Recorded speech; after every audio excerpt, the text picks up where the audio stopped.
Kapapasok lang na mga balita mga idol. Jaime Munguia versus John Ryder na kung saan napakagandang bakbakan mga idol para sa WBC Silver Super Middleweight Belt. Round 1 mga lodi ay maganda pa ang pinapakitang opensa at depensa ni John Ryder against Jaime Munguia pero pagpasok ng round 2 ay pinatumba ni Jaime Munguia si John Ryder kaya nabago ang momentum ng laban buti na lang ay naka-recover pa si John Ryder.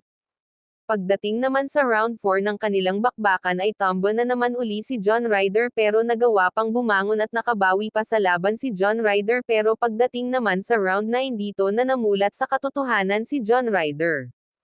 Na kung saan dalawang beses na pinabagsak ni Jaime Munguia si John Ryder pero nagawa pa nitong bumangon pero sa pagbangon niya ay pinapaulanan na siya ng malalakas na suntok ni Jaime Munguia kaya sumanyas na ang corner ni John Ryder na itigil na ang laban kaya naman dali-daling itinigil ng referee ang bakbakan dahil hilong-hilo na si John Ryder sa mga malalakas na patama ni Jaime Munguia. Kaya mas naging impresibo ang panalo ni Jaime Munguia kaysa panalo ni Canelo Alvarez against John Ryder.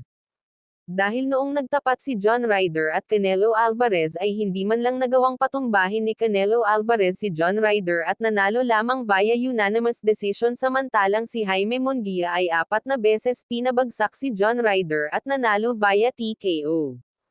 Kaya maraming mga fans ang mga nagsasabi ngayon na mas malakas na daw si Jaime Munguia kay Canelo Alvarez ngayon para sa super middleweight division dahil nagawa ni Jaime Munguia na talunin si John Ryder via technical knockout.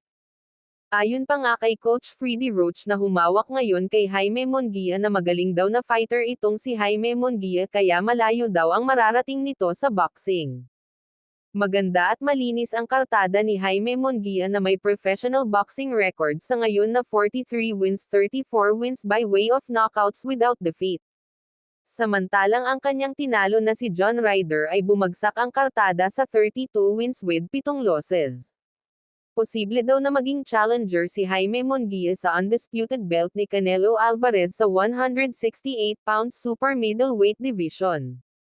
Samantala sa laban ng Keith the one-time Thurman against Team Seo ay hindi na daw nakataya ang belt ni Team Seo na WBO Super Welterweight belt kaya magkaroon na lang sila ng catchweight sa 155 pounds dahil hindi daw sanction si Keith the one-time Thurman sa WBO 154